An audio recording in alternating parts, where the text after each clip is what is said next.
With the massive report dropping that Mitch Johnson will be the Spurs' next head coach, we just got the real reason revealed by Shams and other insiders as to why the Spurs made this exact decision in the wake of Gregg Popovich stepping down as the coach and moving into the front office. And a lot of Spurs fans are still talking about an assistant coaching spot that will be available. We got to talk about the real reason, the truth as to why Mitch Johnson was brought in over other names that I know a lot of you were interested in Mike Malone, Taylor Jenkins, and even more. Plus, some look forward as to what the coaching staff could possibly look like, as we got a very interesting quote outlining Pop's relationship with other coaches. A lot of that to get into on this episode of Spurs Digest. Guys, this is a crazy day, but we're here with all the latest news, and if you like staying up to date, you like these videos, hit the free subscribe button down below. We're trying to hit 7,000 subs by the end of May. We got about 29 days to do it. I'd really appreciate it if you helped us out with it. If you like the content, show us some love. Let's get into this. Now, of course, as we talked about in the video earlier, as you guys all know, Gregg Popovich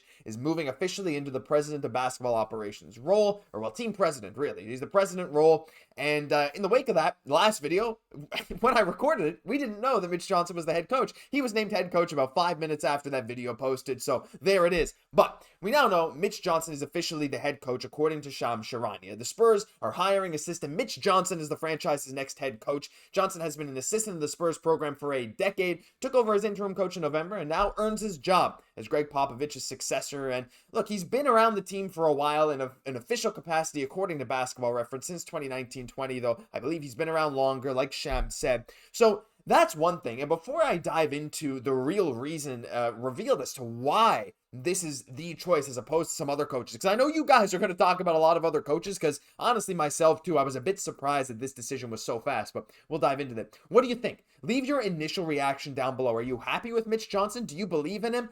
I think the one thing we can all say, we love to keep it positive here on Spurs Digest. I believe in Mitch Johnson. I want to see him do an unbelievable job. The organization clearly believes in him too. And let's leave some love for him down below, or maybe not. Maybe you really disagree. Let's hear from you. But I want to dive into a couple of things some other people said before I'll dive into exactly what Shams said. So first off, Mike Finger coming out and saying, look, just to get out ahead of this, and this was before Johnson was officially hired, he said it'd be safe to call him a clear favorite to take over the permanent head coaching duties. He did get it, of course. The Spurs made no mention of him in their original announcement with Pop, but the organization has deep belief in him. So that's step one. The organization believes in Mitch Johnson from top to bottom. And again, I think we have to remember too, this guy's been an assistant coach for a while, but stepping into the head coaching shoes, having to be the guy to make those crucial decisions for rotations, for play calling, stuff like that, it's a lot to learn, and he's still young. Just a reminder, he's not even 40 yet. He has a lot of time to grow in this position as well. So the organization, they built him from within, and they want him to continue to grow as a head coach. And what better time to do it than with a growing young team as well? The coach can grow with the team. So that's one thing. I also wanted to dive into what Colin Reed had to say here. So Spurs are going to make that decision. Pop stepped down and immediately named Johnson the coach. Pop had a strong relationship with the other top names on the coaching market, and they picked Johnson. For the Spurs org, Johnson and Wright are a continuation of the philosophies of Pop and R.C. Buford. They value continuity since the Robinson era, and this is their way to maintain that, while the gurus of yesterday are still in the building to assist. And I think this paints a very clear picture for the Spurs. Again, like the season maybe didn't go as well as we wanted, but considering the injuries, again, like I've mentioned time and time again, to Vassell, to Sochan, to Fox, to Wemby, to only be a few games out of the play-in in a season where Pop goes down as well, was honestly a miracle, and it was incredible to watch. Some of those stretches where we won some games just showed a glimpse into the future, but this here is very important because Gregg Popovich does have a good relationship. Again, like we're talking with guys like Mike Budenholzer, and Popovich is in contact with Mike Malone. He probably has a good relationship with Taylor Jenkins, all these guys. But for that to all be the case and him to still pick Mitch Johnson as team president to go and pick, look, I believe in Mitch, I think that speaks a lot to Mitch's character. And again, like this is a great framework of this to say that, Pop and RC, they were there before and they built it up. They each got to pick their successors in a way. Pop and RC still around. They're still going to help as long as they can. But they're seeing these other guys follow in their footsteps. Now, it's going to be hard to actually get, Mitch Johnson and Brian Wright to be the next Pop and RC. I'm not saying that's what's going to happen. But for that to be the ideology, for that continuity in the Spurs organization, to me is that real reason why they picked Mitch Johnson. It's been a franchise staple since Gregg Popovich took over, and it's led to a lot of success. It's led to players wanting to stay. It's led to this culture that once you're in it, you just want to fight for this organization, fight for your brothers, fight for the front office, everyone making this an unbelievable atmosphere to be a part of. And that has worked for the Spurs in the past. It sure is looking to work now in the future with the incredible culture around the team, the guys all wanting to fight for each other. And I think it's a great thing. And just to compound on all this, even Shams himself saying by choosing Johnson as the organization's new coach, the Spurs maintain the continuity. There it is, through line laid out by Popovich and R.C. Buford, as well as general manager Brian Wright, who was hired in the same 2016 offseason as Johnson. So again, this has probably been in the works for a while. The official announcement of Gregg Popovich stepping out of his head coaching duties, that's likely due to the health complications, or maybe he would have done it after this year anyway, maybe not, maybe next year, who knows. But regardless, clearly when the Spurs hired guys like Johnson and Brian Wright, the plan was to kind of mold them, right? Mentor them and bring them up to sort of be these successors in this organization. This plan has been in the works for a decade now. And look at what it's producing. Brian Wright's first big draft pick with the Spurs. I know it's not just him. I know the scouts have a big role in that as well, of course. But Stephon Castle, he wins Rookie of the Year. You get Victor Wembanyama as well, right? Like, you get this unbelievable framework of these young guys. Again, with Sochan, with Vassell. You bring in a veteran like Chris Paul to help the team.